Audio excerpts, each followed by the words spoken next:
nhớ sao có lúc bé hôn trà đó cái lúc bây giờ nếu con cha mong sinh vào lo có chút sâu à có một câu gì xong wow có gì sâu chỉ lo cơ có tôi trẻ tôi lo cái số tiền trẻ tôi trẻ sẽ ồ cha sâu trẻ là có thứ do tàu bên lũ lò bò bao nữa ồ bao lũ gì đấy số một từ lúc lo trả cười nè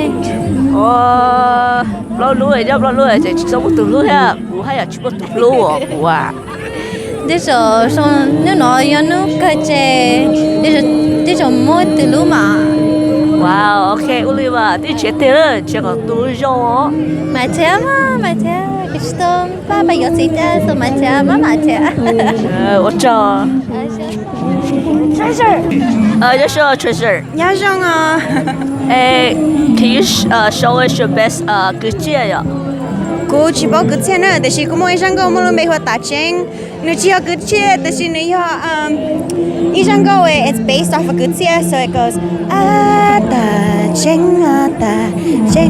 chỉ lên tu, mong tên sai yon yang yang lên nu chơi lên nu trong, so. oh hay That's chỉ có cái chuyện, but it's kind of. rồi hay được My New Year's going good. If you want to come by and support me, I'm at the Dashi Now booth selling my album. So come by and come help support me and the Dashi Now team. I will go sing later Yeah, she's gonna come sing later. So come by and support us, okay? 어쩌 Thank you. Thank you. hi Joshua Hi, Yajong. cái lúc bé hôn trà Cô lên bên Sherry. sẽ bố là chưa Mong hờ. bố thì được cái gì đó Yes. okay cô Joshua Sherry Cô mua của Shashong. Sa show so good how's your New Year going It's going good. Lots of people. có tàu sáng thế có trẻ tù lú có tàu trẻ tù lú No, just those Sancho. có sáng thế có tàu say là có cho nhà đi trẻ tàu cho Wait, what? đây có tàu say New Year là có tàu trẻ luôn cho á Cô tuần gì sai sữa. so good so thế我cho Okay, thank you. แต่สินะกูอยากชิงชาให้กูถ้าตัวไทยวิดีโอนึกปอนึกจอแฟนนะยันนี่ปอนึกยันนี่เหรอใช้ช่วยนึกนอนโอจกเกอร์นึกนอนนึกยาไปเจ๊นะJoshua Nhà xong, có lúc bé hút trà cô lên bây giờ xong sinh phụ, cô chút show cô mà có chưa xong xứ, how's your New Year going rong cơ, cô nên đi ăn thò, nên cho mong nhỏ Hindu nó, chứ hai đứa mong, hai con cho mong, nè cơ, có một tàu một khu á cô bắt đầu ăn gì, nhà lấy có tàu trẻ khu à cô bắt đầu ăn chơi cô, nhà lấy trẻ luôn cho nhà luôn có chưa luôn cho cô chỉ tao cô cho tôi chỉ nhỏ xứ, cô chỉ tôi bà cô chỉ tôi ăn chơi bao nhiêu, đến tới cô tôi chắc tới bắt chữ xứ, thả vào lầu cô. chịu cho đóวันนี้cho cho Joshua Dạ chào. có lúc bé hút trà Cứ luôn bây giờ you pay ya. có một chút show à I'm 14 years old.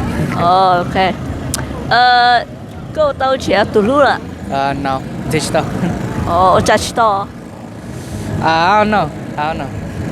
okay so how's your New Year going It's going good, but it's okay. It's not that bad. alright cho Yeah, thanks. Joshua có lúc bé hút trà à có lúc bé hút trà à trà hay lúc chế Joshua nhớ xem nữa.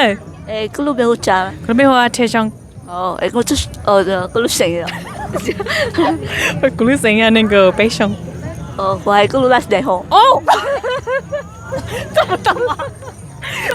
Can we redo this? Okay. Joshua Hi, nhớ xem à. có lúc bé hút trà Rồi bây giờ thế xong. có lúc last day Cô last name như mong ba. Wow, cô chưa sure. Come on, nên go bế xong. Oh. How you think about the New Year? I like it. I mean, and it's fun because like you see so much people dressed up in like so beautiful like Hmong clothing this year, and I don't know. The food is always great. I got a lot of good discounts. That's why. But Wow. Cô tao từ luôn. oh, cô tự luôn nói nè. Nghe sao? Oh, yes. Hả? Oh. Hả? Được bao hay là bao? Để bỏ à? Hay là bỏ à? Hay là bỏ được rồi? Dạ cho. Wow. Oppa. Đi đâu kìa mò. Đó, đi bỏ à? Okay. Cô lưu trả. 그럼 왜 이때 세모터? Wow, cô chưa sure. Good morning, go face shot. Wow, so good. Super good. Nếu mà cả sáng lên số cái chuyện đó. You wanna go? 그 집어 그때야. Là hai sự. Okay, ready? 1, 2, 3. 니야. Yeah, yeah! 아야 그들을 베니. Trong nó có trong đạo lý của mi tu. Okay. Thank you. Nó nói á lần chi á ít cho nên fan gì nữa, cho nên sắp bỏ gì nó là sẽ hay cho đó, nó nói á họ là steady, chế bây giờ nó nhớ đầu đồng first nó rồi bé á là mi á cho nên fan á, nên cái chuyện là mi nữa. Bây giờ bé tiền nó trong này chơi chứ, có bao lâu rồi chứ?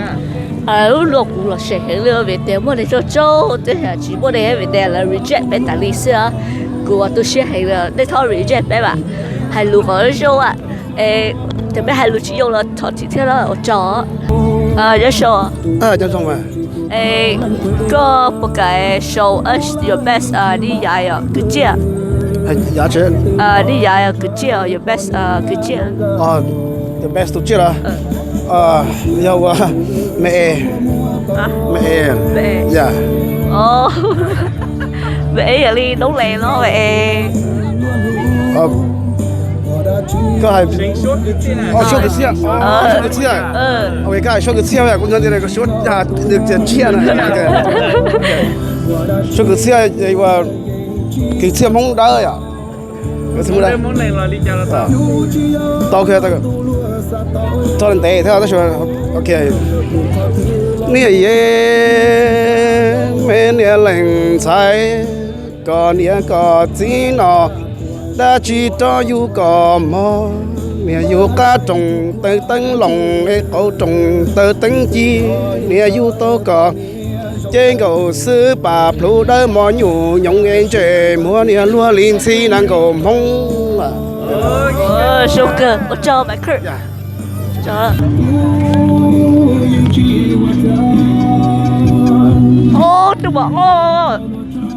Tôi bỏ có lúc đâu chào.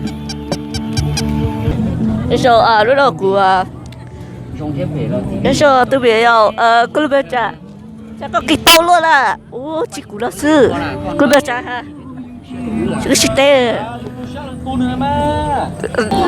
Rồi nó á là bát sáng cả đi xứ nè, lúc nào giờ á là stage á giờ là giờ nó thế là say rồi nên cho fan thế là ô video bỏ nè, giờ này sắp bỏ ăn nó gì là chị ấy tụi này xíu nào cái chồng mông thế rồi á mẹ nó nè ok, cũng đó á mà lo sẽ cái đó này cái chuyện lần đó đó.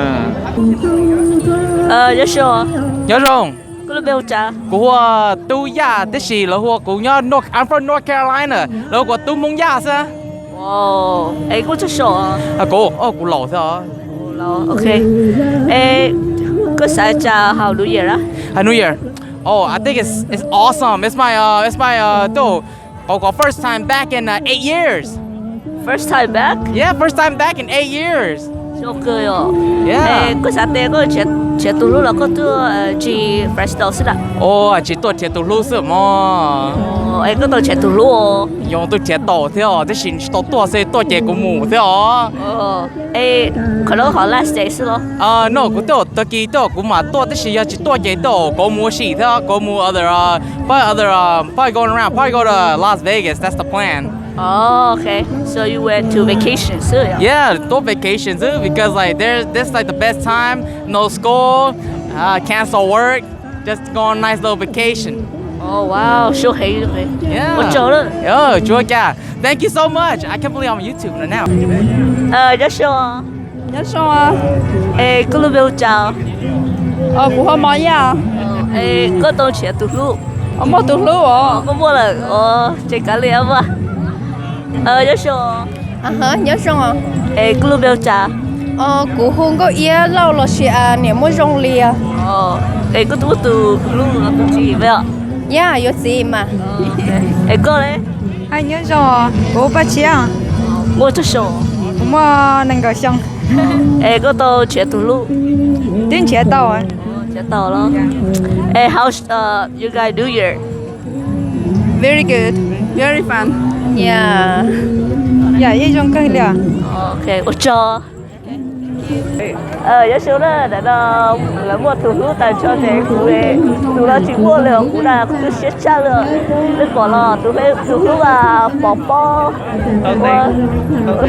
tủ thấy nên bỏ đó là 22 giờ bỏ mà lùa tủ chi ta lấy sữa đua giờ thì lúc đây là mua tủ lúc đó lúc đây lùa chi ta lấy sữa là lúc đây chỉ mua tủ lúc đây chỉ lùa chi lượng cũng là tủ xếp cha lượng đua. Cái show này nó cũng lúc về hồi hơn lúc đó cũng có hai trò túi chạy thì lần đó là chỉ là gì hết là chỉ qua là chỉ cho lần đó là dùng câu luôn đó là dùng trò là sẽ tỏ trái nữa. Oh hello. Hi. What's your name? Cadence.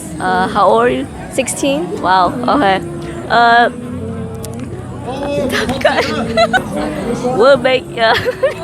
What is your mom and dad feed you to make you so beautiful? I don't know. Did you follow? Hello. Hello. What does your mom and dad feed you to make you so handsome? Wait, sorry. I didn't hear the question, my bad. What does your mom and dad feed you to make you so handsome? I think they feed me like vegetables and meat. They feed me like pig and cow. Wow. Okay. Thank you. You're welcome. Okay, bây giờ sôi nổi hơn Việt Nam, mọi người cho tụi này á, cha mua hàng liền á, chỉ cả hai lưu lên, chỉ cả thay đổi Việt Nam lên, chỉ đi cha mua, cho